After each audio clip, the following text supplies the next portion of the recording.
So we're going to be talking about Jenelle Evans crashing out hardcore over her ex-husband, David Eason. Listen, I'm going to get up because this chair is too creepy for me. Or should I say creaky?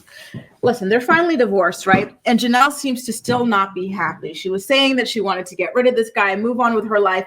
The judge finally granted her the right to do so. And instead of moving on with her freaking life, all she can do is like obsess endlessly over him and his new girlfriend. Janelle, his new girlfriend is not winning.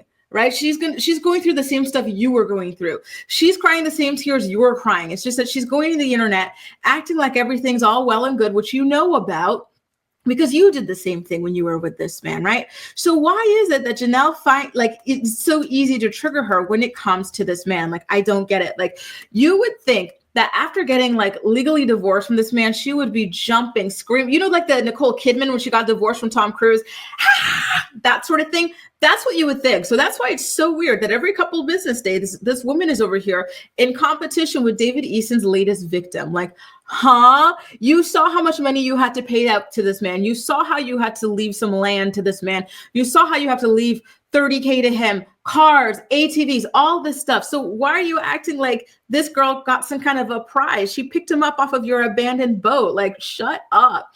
Anyway, let's get into some of the tweets, okay? So, David Eason's new girlfriend, Canel, has been celebrating David's daughter Marissa's birthday, and this is triggering to Janelle. So she decided to go on some kind of like Twitter rant about it all, which just does not make any kind of sense, right? So she says, keep going. I'm going to make you look dumb.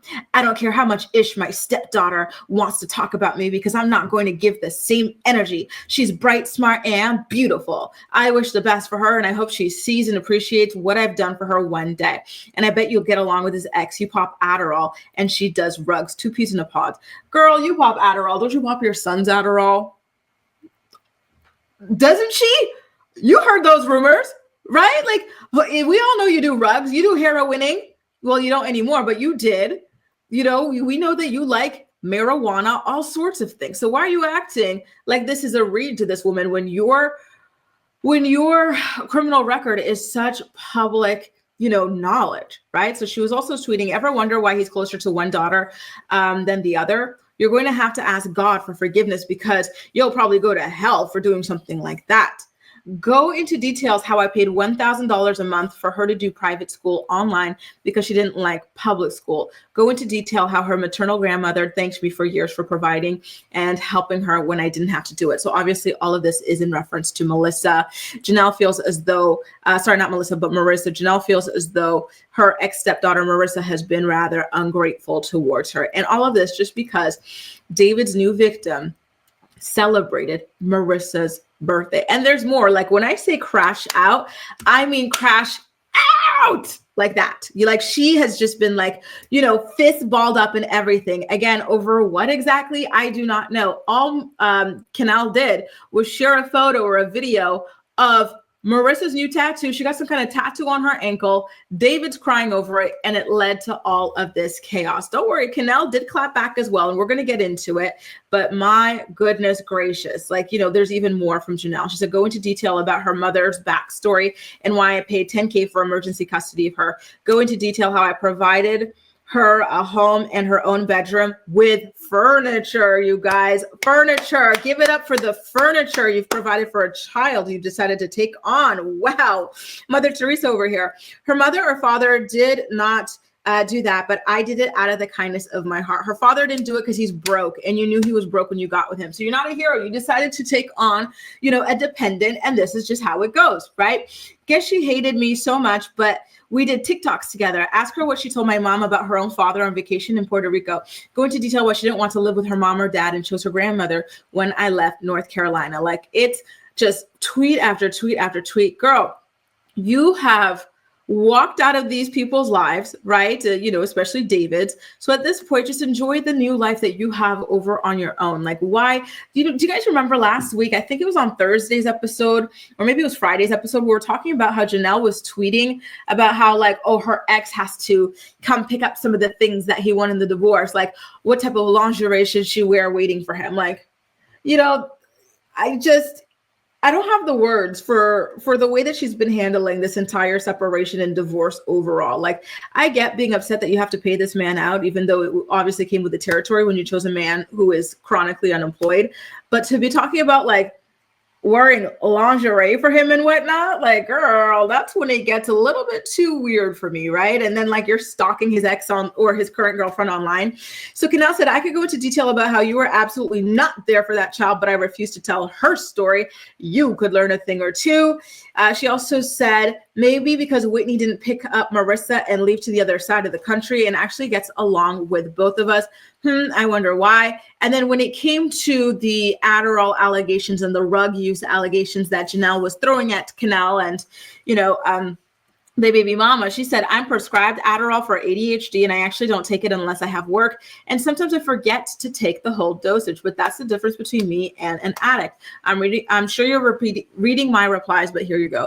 Girl, you don't have to defend your Adderall usage. We all know that Janelle, like, she was messing around with that stuff, just like she was messing around with pretty much every rug on the planet. Like, why defend yourself against a known crackhead? Like that just makes you look a little bit like, thou doth protest too much. Like, what really is going on with you personally, right? Canel also said, let's be clear about what's happening here. I made posts dedicated to David's daughter's birthday, but someone had to put their 2 cents in about it out of pure jealousy, and that really lights a fire under my ass. Sit the F down and let the child enjoy one birthday. I stand down. Oh, please, thank you for no longer engaging in this because it's a mess. Canel, she made only about like 4 or 5 tweets about this compared to all of the ones that Janelle did. Janelle is bothered. Janelle still loves David, and it's crazy. You threw a divorce party. Like, you've been threatening like exposés on this man. This man, and this is the next story we're getting into, but this man has pending charges after he strangled your damn nephew, right? Like, all of this, and you're still like on Twitter crying over him, talking about wearing lingerie from him. That's crazy. Like, that's truly freaking crazy. Anyway, I want to know what you guys have to say about this. So let me hop on over to the comment section, okay? Because like, wow, truly, I'm speechless in regards to all of this. Laura says, Janelle wants David back, in my opinion. To be honest, I think he won't have ish to do with her because I think she may have been part of what caused David's issues. Like, she 1000% wants that old thing back. Like, there's no question about it. To me, I wouldn't be surprised if one day, if things didn't work out with like the replacement Janelle, David went back to like the real thing, money wise, right? The man does not want to work. So I consider him to be a gigolo of sorts.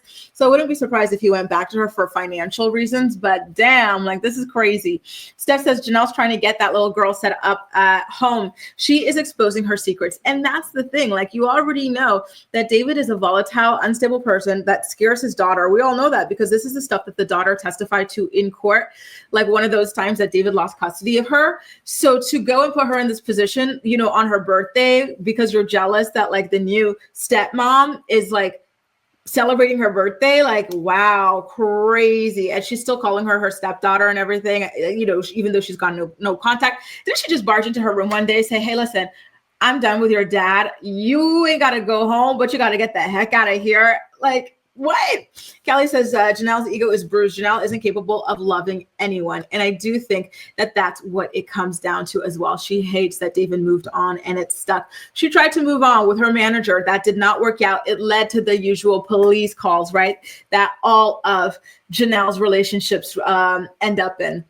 And so now look, right? Like, she feels stupid. But here's the thing. Again, you've lived through David Easton. You've heard the stories from his baby mamas. Like, why would you cry over this guy of all the guys, billions of men on this planet? And this is the one you're crying over, crashing out over? Oh, Lord. Good morning, Shelby. Good morning, Empress. Good morning. I see you. I almost said I see you, Hermosa, but yes, it is Hermosa, but I see you, BB. How was that? It was so good, girl. It was really good. I had a good time. And I got to bring my friend from Peru. And she just had the best time as well. It really was so freaking fun. Thanks for asking. Cami says, Janelle needs to stop worrying about men and worry about her 3 kids. And I completely agree. However, Is she going to do that? No, she's already posted about being back on the dating apps and stuff, and like how, like, you know, it's been like ages since she's been on a date and stuff. Like, so she's, you know, the what do you call it? The monkey on her shoulder, the devil on her shoulder is itching. You're gonna see her pop out with a new man soon enough. That's what I'm telling y'all. That is not, listen. Calling her the Jace her son would be just such an insult to Jace, right? Like, I don't even think he sees her as his mom. What about you guys? Do you think that Jace actually sees Janelle as a mother figure? Or is this like, you know, one of those like kind of volatile older sisters, a cousin, an aunt, or something like that? Like, there's no way. I really feel for this kid. You know, he was so cute. Like, I thought he was the cutest little teen mom 2 baby. And so just seeing the way that things wound out for him and just, you know, just all the trauma, I still remember him running to that like screen glass door, like, you know, crying because Janelle stormed out and he thought he was going to get to hang out with her. Like, things like that would happen like often enough, where she would go over to Barb's to quote unquote babysit this child, right? Her own supposed child. And then she'd get into a fight over something, and then she'd just like run out. And then her baby would be crying at the door for her, wanting her to come back, pick him up, hug him, something. And she would just do those little donuts in her car and F right off. And then she, instead of crying over, you know, this baby and spending time with this baby and wanting to spend, she would be crying over random men. Like, it's just so freaking gross. Y'all remember that Rainbow song, for example, right? Just a freaking mess. Court says if she really cared for Marissa like she's trying to act like she does, she would have given her the option to stay. I agree. We all know how that went down. She just went to that girl's room and said, get the hell out of here. I'm done with your daddy, which means I'm done with you. Deuces, basically, right? And now she's playing like, you know, good stepmom for social media, and it's BS. Kate says, Canel also confirmed that Janelle kicked her out. Yep, 2 last night during the crash out. There you go. We all saw how this went down. Janelle, you're not fooling anybody, not even yourself. You know exactly what you did to that girl, and you know that you contributed to her trauma. So please shut up. Listen, we do have another David Easton story we're going to get to. It's in regards to the charges that he is facing for allegedly strangling Janelle's nephew, Jace.